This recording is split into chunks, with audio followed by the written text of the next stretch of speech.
चलिए आज हम लोग पढ़ेंगे आइडेंटिटी। क्या पढ़ेंगे? आइडेंटिटी। सर्वसमिका। क्या पढ़ेंगे? सर्वसमिका। सर्वसमिका पढ़ने से पहले हम पढ़ेंगे समीकरण। क्या पढ़ेंगे? समीकरण। Equation. Equation.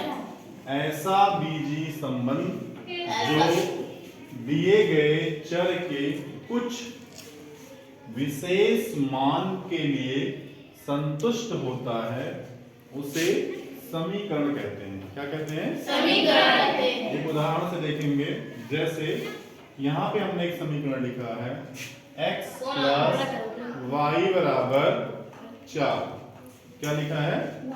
x plus Y बराबर 4। ये दो चर का रैखिक समीकरण है। कितने चर है यहाँ पे? एक x और दूसरा y। अब चर क्या होता है? वे बीजीय पद जिनका मान बदलता रहता है। क्या होता है? बदलता रहता है। अलग अलग टाइम पे अलग अलग। जैसे अभी इसी सवाल में हम देखेंगे, इसी समीकरण में x और y के अलग अलग मान में मिलेंगे। अचर क्या है? जिनका मान हमेशा एक जैसे रहता है, जैसे 1, 2, 3, 4, 5 आदि। ठीक है। अब ये समीकरण देखिए, x प्लस वाई बराबर 4।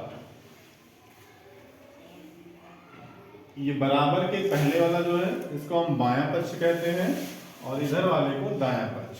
ठीक है। Yes sir. और समीकरण में दोनों पक्ष हमारे क्या होते हैं? बराबर होते हैं। क्या होते हैं? बराबर होते हैं। चलिए अब इसको हम देखते हैं। ये x और y के किन मानों के लिए संतुष्ट होता है।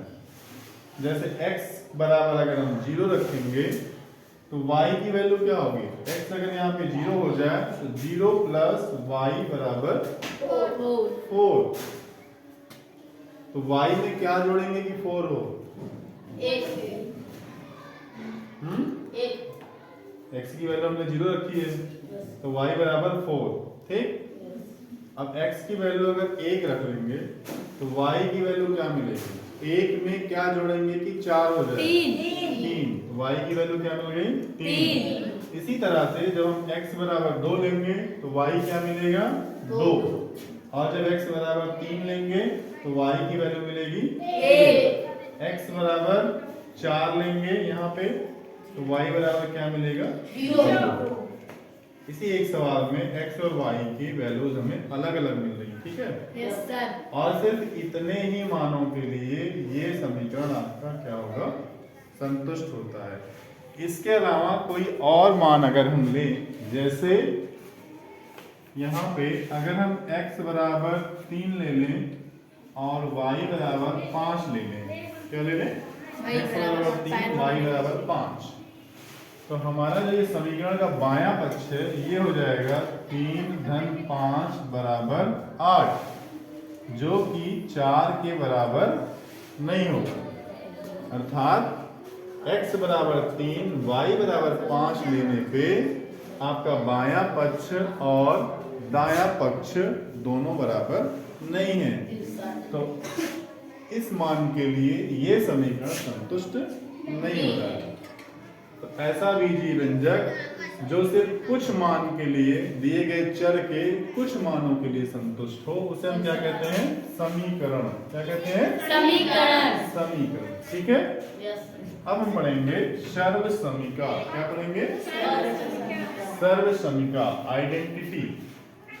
ऐसा बीजीय संबंध जो दिए गए चर के प्रत्येक मान के लिए संतुष्ट होता है उसे सर्वसमिका कहते हैं।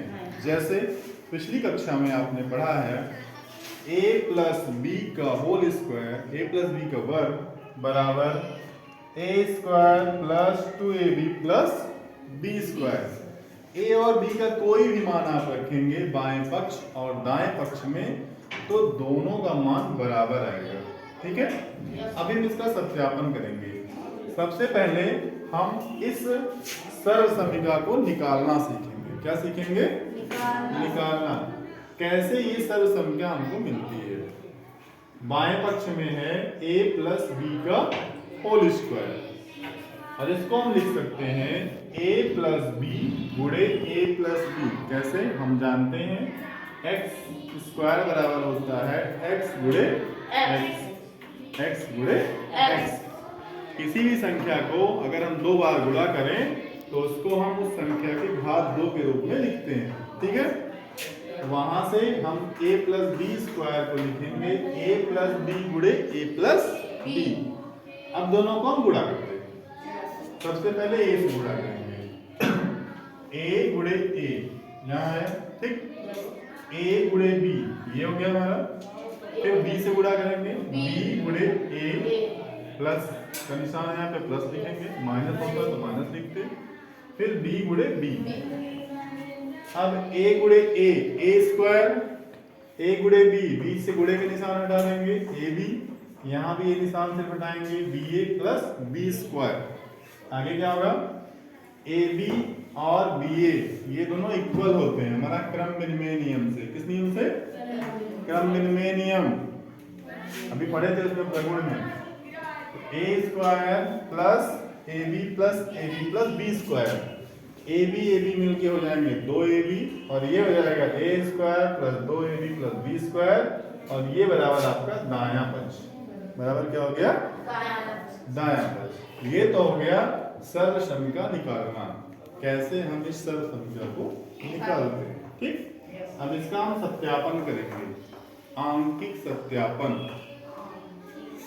a और b का कोई वैल्यू लीजिए। अब हमने यहाँ पे लिया a बराबर 1 b बराबर 2।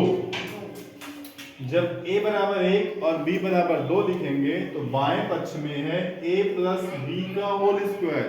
a के स्थान पे 1 लिखेंगे और b के स्थान पे 2 लिखेंगे। तो 1 प्लस 2 का होल स्क्वायर, 1 प्लस 2 कितना होगा? 3 का होल स्क्वायर बराबर 9। ठीक, यही चीज हम दाहिने पक्ष में करेंगे। ये a square plus 2ab plus b square, इसमें हम a और b की वैल्यू रखेंगे। a की वैल्यू 1, b की वैल्यू 2। तो 1 का स्क्वायर, क्योंकि यहाँ a स्क्वायर है, a स्क्वायर के स्थान पे 1 लिखेंगे तो 1 का स्क्वायर प्लस 2 था तो 2ab है, a के स्थान पे 1, b के स्थान पे 2 प्लस b स्क्वायर तो प्लस 2 स्क्वायर। 1 का स्क्वायर 1, 2 इंटू 1 2, 2 इंटू 2 4, 2 दूना 4 और 2 का वर्ग 4। 1 में 4 जोड़ेंगे 5, 5 में 4 जोड़ेंगे 9। बाएं पक्ष में वही आया था और दाहिने पक्ष में भी वही आया। इसी तरह से हम a और b की कोई भी वैल्यू लेंगे, कोई भी मान लेंगे, इसमें रखेंगे तो बायां पक्ष और दायां पक्ष हमेशा क्या होगा? बराबर